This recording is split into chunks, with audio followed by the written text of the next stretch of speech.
It's your devil's favorite advocate, Deuce Loosely here again. How's it going? I just wanted to talk a little bit about what seems to be a shift in the general landscape of what is known as the Big Two wrestling promotions we're the West. We're the West. Japan is in the East. We are the West. We are America. Between TNA and WWE, and what I'm trying to figure out here is why WWE decides that they don't feel like they need to improve themselves. Actually, why they continue on this downward spiral of the quality sinkhole. They're pretty much lowering all their standards, and TNA, on the other hand, they are working to improve their product. They're working to make things better, business-wise and appearance-wise, in terms of presentation, television deals, event quality, and all that stuff. Just by way of comparison, what we're seeing in WWE is their pay-per-views before the network opened, before they started offering pay-per-views on the network for like $10 a month. Basically, that's all their pay-per-views are worth anymore, is $10 a month. And even then, they're basically nothing more than a glorified episode of Raw. As bad as Raw has become, Raw has now become WCW Thunder bad. SmackDown is basically a Raw recap, so we don't even really pay attention to that anymore. TNA Impact, on the other hand, they are offering, they don't have a network, so they have to offer their pay-per-views full price, and they deliver. Every time you have to pay for a product, they deliver it. They deliver. They give you all the action you want. They give you quality shows. They don't give you a bunch of fluff. They don't give you a bunch of commercials or useless segments or stupid promos or more commercials. And they don't give you horrible commentary. And this is another difference I'm going to get to in a second. See, TNA gives you what you pay for, and they build it up with quality, weekly shows. I don't know what they're doing over there on WWE. They're using Raw to, they don't even really sell their pay-per-views with Raw anymore. What you expect to be a go-home show is really nothing more than just, another day at the office. They don't really do anything to sell the upcoming pay-per-view unless it's WrestleMania. That's basically all they got. And even that's not, up to standard anymore. What they do with their pay-per-views is only worth maybe $10 a month. And that's even debatable anymore because, honestly, I wouldn't pay to see a glorified episode of what Raw used to be. What Raw is now is not even recognizable, with their stupid gimmicks and their fluffed up commentary and their, ads for the network, their endless shilling behind the announce table, and all this useless commentary. And this is something else that I've noticed, on a shift between WWE and TNA. I'll use Bound for Glory as an example.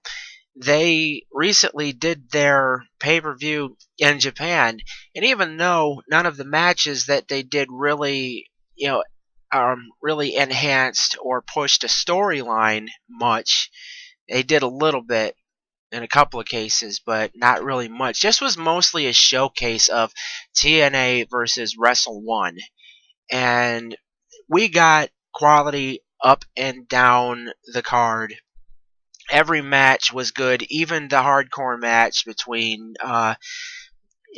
Bully Ray and Devon and Tommy Dreamer and Abyss. It started out kind of slow, but it eventually caught up to pace, and fans walked away with a decent match. But as for everything else, the card itself was good, but the commentary was exceptional. The commentary between Mike Tenay and Taz, they gave us an education. They made the viewers understand what was going on. For those who tuned in and don't understand how wrestling is viewed in Japan, most of the audiences there, they respect the wrestlers. It's a respected thing over there. They sit there and they watch the match. They pay attention to what's going on, and they don't respond unless there is something to respond to. They don't waste their time with meaningless and pointless chants. They don't express their boredom with taunting chants. They don't they don't do stupid things like that. They respond when there's something to respond to, and for the most part, I'd say 90% of the show, the crowd was on the entire for that much of the show, and they were a respective, whatever you want to call it, a respective crowd. And Tenay and Taz explained this, because if anybody tunes in and hears a quiet audience, automatically they assume, oh, TNA, see, it sucks, nobody likes this. No, it's the Japanese being Japanese wrestling fans. This is the difference between East and West.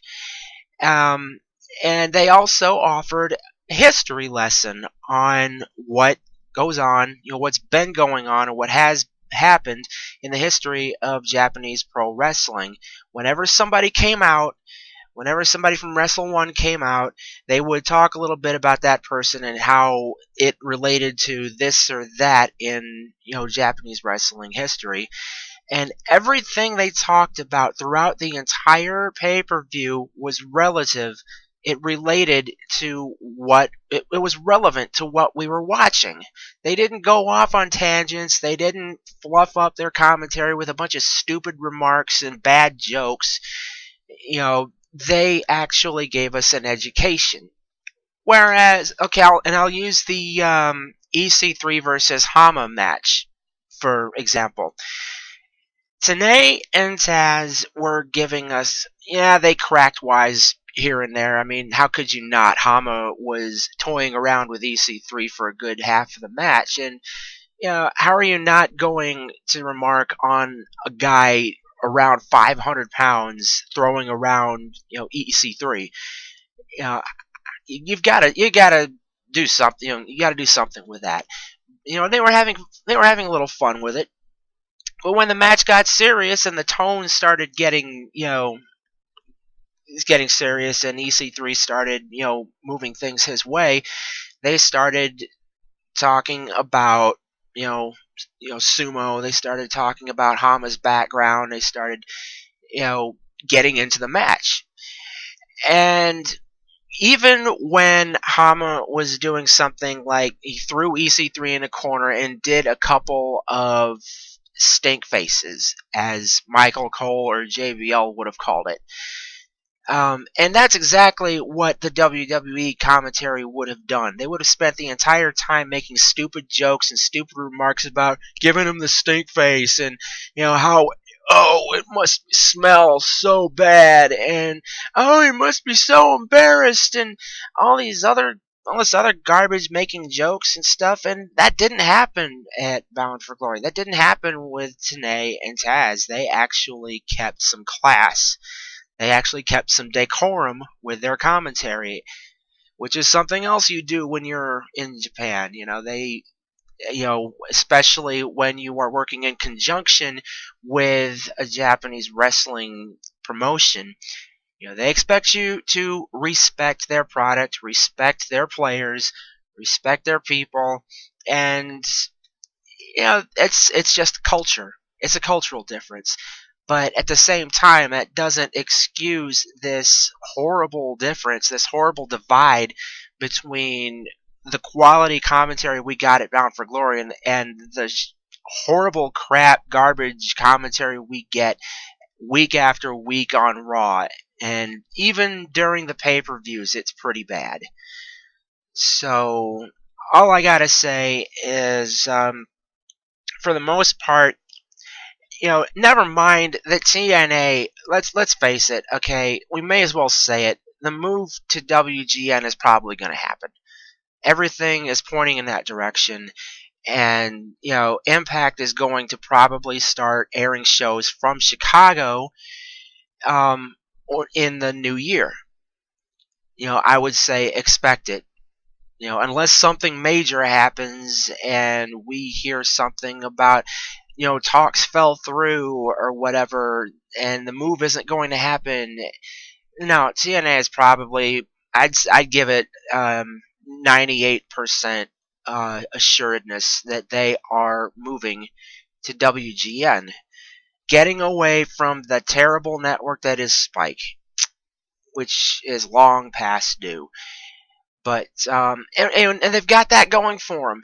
They've got this partnership with Wrestle One going, and they've got a lot of things going their way. They're strengthening a lot of their homegrown talent. They are strengthening all their characters. They are getting some solid storylines going without all the stupid gimmicks.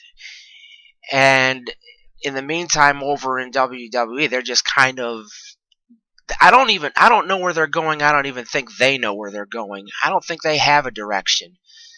And it doesn't even compare to the product that we saw 3, maybe 4 years ago, which was even bad then.